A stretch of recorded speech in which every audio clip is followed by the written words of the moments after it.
who actually met with President Trump today over at the White House just a little while ago. Congressman Elijah Cummings is a member of the Congressional Black Caucus. He's a member of the Oversight and Government Reform Committee, the ranking Democrat. Congressman, thanks very much for joining us. It's good to be with you, Wolf. All right, so you just went to the White House. You had a chance to sit down with the president. You spoke about health care. I want to get to that, but I want to ask you first about the president's claims that former President Obama ordered the wiretapping of Trump Tower phones. Senator Lindsey Graham says he's ready to subpoena the intelligence agencies for evidence. He's looking for copies of warrant applications, court orders. So could there be a wiretap as part of a criminal investigation, as far as you know, on the business side of the Trump organization? It's hard to say, but I do not. Let me be clear. I've worked with President Obama for 6 years, spent a lot of time with him, and I cannot even imagining him ordering any type of tap on Donald Trump, President Trump. And I think that I am glad that Lindsey Graham and Ms. Collins, Senator Collins, are asking for any kind of warrants or any kind of evidence that might be available. But I can tell you, I don't expect anything to come up there. I think Donald Trump, our president, woke up one morning and decided to make these allegations. And I think that, in a way, Wolf, what this may do is cause the president to hesitate more when he gets ready to start tweeting. Because, again, we have limited government resources. We have limited government personnel. And to have these kind of allegations circulating is very unfortunate. But hopefully we'll get to the bottom of it, and I expect that we will see that there's absolutely, unequivocally no truth to it. You're a member of the Oversight Committee, a key member. Last hour, Democratic Congressman, the ranking Democrat of the House Intelligence Committee, Adam Schiff, told me of the investigation. He said, be careful what you wish for as far as the White House seeking Congress's investigation of all of this. Is it possible this could uncover information, for example, that President Trump doesn't want uncovered? I think that's quite possible. But I think we need to we need to follow the evidence wherever it may lead. Wolf, I've practiced law for many years, and a lot of times following evidence is like pulling a string off of an unraveled softball, and can lead to almost anything. I think we need to get back to something I call regular order, where we allow our agencies like the FBI, CIA, to do their job. These are people who are committed to justice and to truth. We need to let them do their jobs. And I think that in the end, we will find out the truth, the whole truth, and nothing but the truth.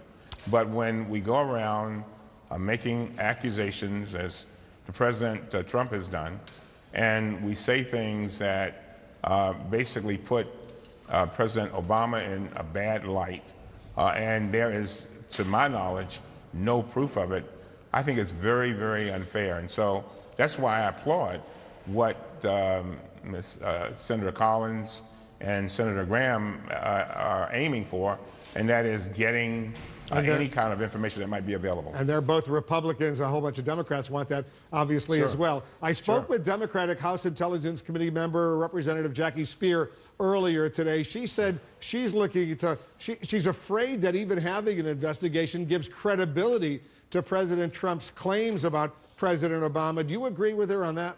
I think there may be some truth to that.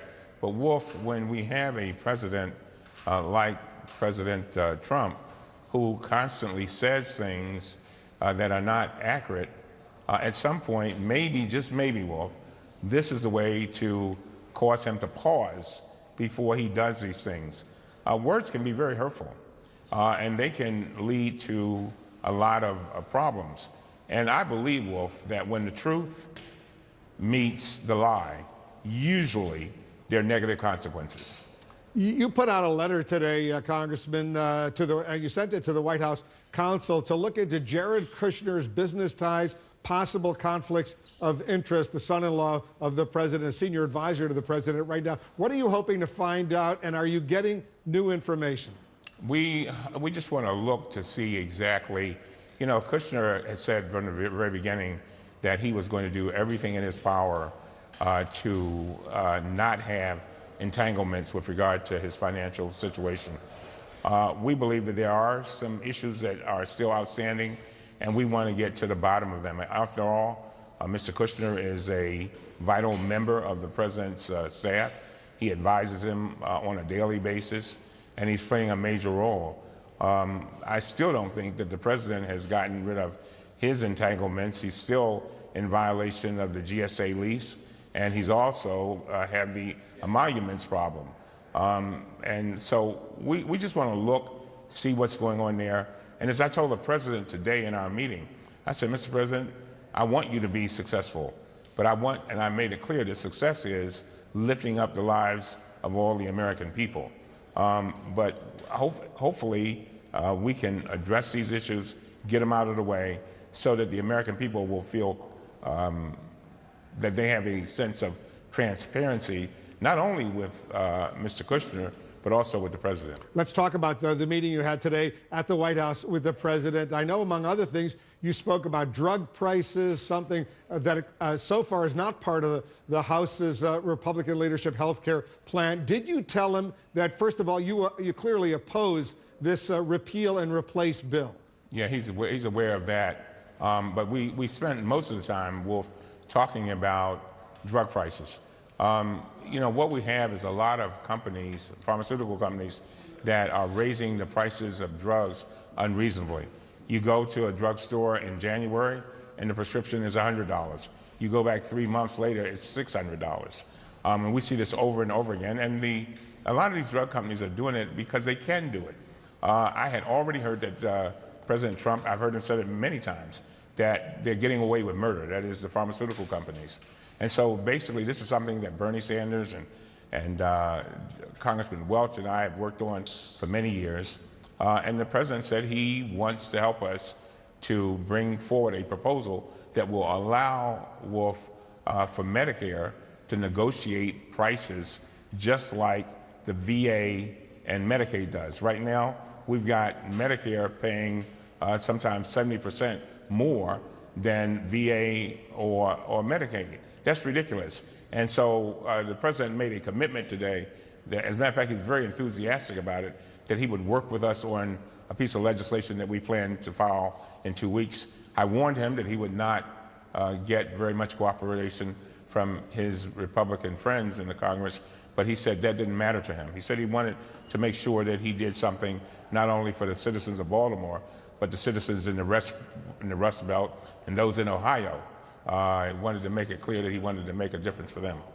You also suggested that in the meeting with the president, you spoke about some of the language he's used involving African-American communities around the country. I want you to tell our viewers what you said to him and how he responded. Yeah, I said it in a very respectful way. And I said, Mr. President, maybe no one has said this to you, so I'm going to tell you today, that it seems that when you talk about the African-American community, you seem to want to judge our community by our weakest link.